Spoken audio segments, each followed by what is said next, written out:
ये कहानी है गरीब सोमू की। सोमू अपने गांव के बाजार में सब्जियों का ठेला लगाता था। वो उन सब्जियों को अपने घर के पीछे ही उगाता था। खेती के लिए उसके पास बहुत थोड़ी सी ही जमीन थी। वो जितनी भी सब्जियां उगाता उन्हें अपने ठेले पर रखकर बाजार में बेच दिया करता था। सोमू पर अपनी पत्नी राधा और 2 बच्चों की जिम्मेदारी थी। सारा दिन मेहनत करने के बाद भी सोमू इतना नहीं कमा पाता था कि उसके पूरे परिवार का पेट भर सके। फिर एक दिन, हे भगवान, बस यही बाकी रह गया था। सोनू, पिंकी, कितनी बार समझाया है तुम दोनों को कि ठेले के ऊपर चढ़कर मत खेला करो। देखो क्या कर दिया तुम दोनों ने। इधर आओ जरा, आज मैं तुम दोनों को नहीं छोड़ूंगा।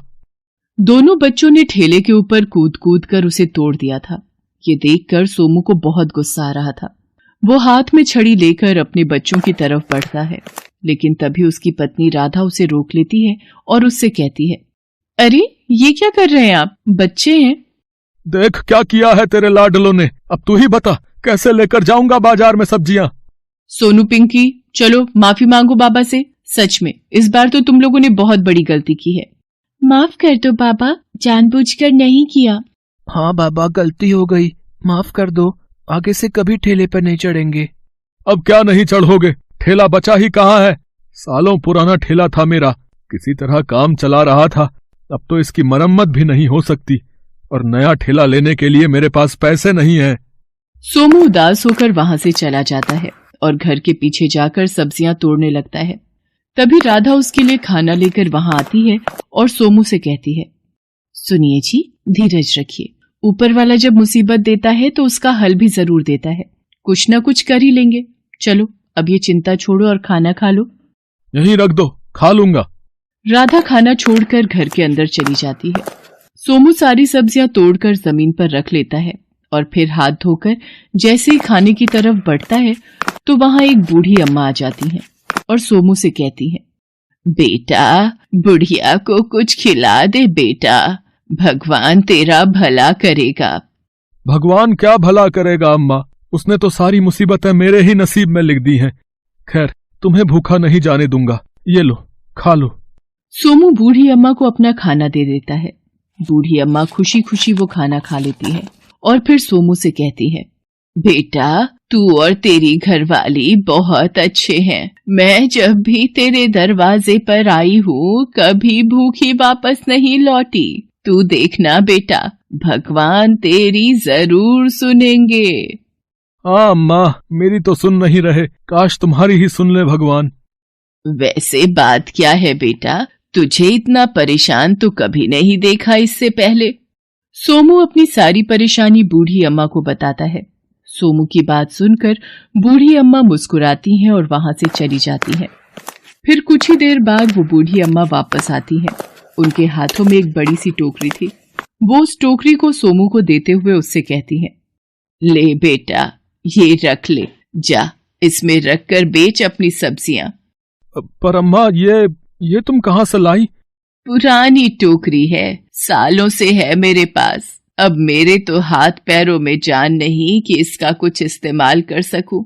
बस इतना याद रहे बेटा, इस टोकरी पर टोक लग जाएगी अगर तेरे मन में लालच आया तो।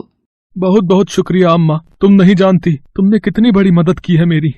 बूढ़ी अम्मा सोमू के सिर पर हाथ रखकर उसे आशीर्वाद देती हैं और फिर वहां से चली जाती हैं। सोमू अपनी सारी सब्जियों को उस टोकरी में रख लेता है और फिर उस टोकरी को अपने सिर पर रखकर उसे बाजार ले जाता है। उस दिन सोमू की सारी सब्जियां बहुत ही तेजी से बिक रही थीं। उसे हर तरफ से ग्राहकों ने घेर रखा था। लेकिन अजीब बात यह थी कि सारा दिन ढेर सारी सब्जियां बेचने के बाद भी शाम को सोमू की टोकरी सब्जियों से भरी ही थी। ये देखकर सोमू को अपनी आंखों पर विश्वास नहीं हुआ। ये कैसे? मैं तो कब से सब्जी बेच रहा हूँ, फिर ये सब्जियां खत्म क्यों नहीं हो रही? कहीं ये कोई सपना तो नहीं है? सोमू फौरन अपनी जेब में हाथ डालता है। उसकी जेब पैसों से भरी थी जो उसने सारा दिन सब्जी बेचकर कमाए थे। हे भगवान, ये क्या जादू है? सोमू ने टोकरी उठाई और अपने घर की तरफ चल दिया। रास्ते में उसे कई लोगों ने रोका और उससे सब्जी खरीदी, लेकिन फिर भी सोमू ने घर पहुंचकर देखा कि उसकी टोकरी अब भी सब्जियों से भरी हुई थी। सोमू असमंजस में था और सब्जी की टोकरी को घूरे जा रहा था। तभी उसकी पत्नी राधा वहां आ गई और सब्जी से भरी टोकरी को देखकर बोली, अरे ये क्या, आज एक भी सब्जी नहीं बिकी? ये टोकरी तो वैसी की वैसी ही है जैसी सुबह लेकर गए थे। नहीं राधा, बल्कि आज तो पूरे दिन ग्राहक आते रहे, लेकिन कमाल की बात है कि ये टोकरी अभी भी भरी हुई है। मैं यही तो देख रहा हूँ इतनी देर से। है?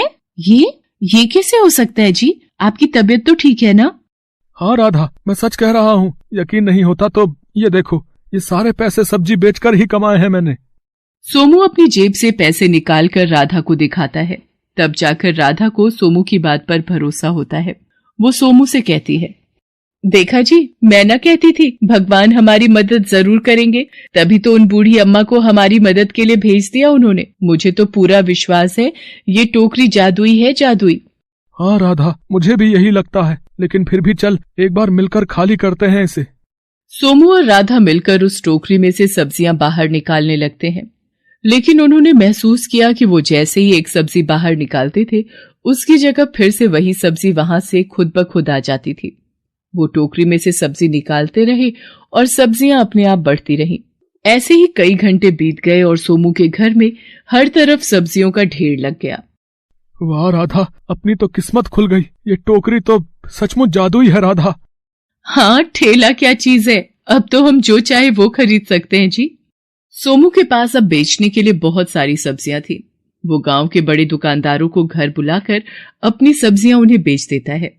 वो लोग खुद ही सोमू के घर से सारी सब्जियां उठवाकर ले जाते हैं। इस तरह सोमू की सारी मुसीबतें एक ही पल में उस जादुई टोकरी ने हल कर दी थी। सोमू और राधा हर रोज मिलकर टोकरी से खूब सारी सब्जियां निकालते और फिर उन्हें बेच दिया करते। इस तरह कुछ ही दिनों में सोमू काफी अमीर हो गया। उसने खुद सब्जियां उगाना छोड़ दिया और अब एक बड़े से घर में अपने पूरे परिवार के साथ रहने लगा। फिर एक दिन, राधा, मैं एक बात सोच रहा था। हाँ बोलिए ना। अगर इस टोकरी में सब्जियां कभी खत्म नहीं होती तो दूसरा सामान भी तो खत्म नहीं होगा ना? राधा सोमू का इशारा समझ गई थी। उसने तुरंत अपने गले से सोने का हार उतारकर उस जादुई टोकरी में डाल दिया और फिर कुछ देर बाद जब राधा उस हार को उठाने के लिए आगे बढ़ी तो टोकरी को देखकर चौंक गई। अरे अरे, ये क्या? सुनिए, इधर आइए जल्दी। सोमू जाकर टोकरी में देखता है। वो पूरी तरह से खाली थी। टोकरी में ना तो सोने का हार था और ना ही कोई सब्जी उसमें थी। सोमू और राधा को कुछ समझ नहीं आ रहा था। उन्होंने पास ही रखी एक लौकी उस टोकरी में डाली। वो लौकी टोकरी में डालते ही गायब हो गई। सोमू ने अपना सिर पकड़ लिया। अब उसे बूढ़ी अम्मा की कही आखिरी बात याद आ रही थी। बस इतना याद रहे बेटा, इस टोकरी पर टोक लग जाएगी अगर तेरे मन में लालच आया तो। सोमू समझ गया था कि उसे उसके लालच की सजा मिली है। वो टोकरी अब भी जादुई थी, लेकिन उसका जादू सोमू को अमीर नहीं बल्कि वापस गरीब बनाने के लिए था।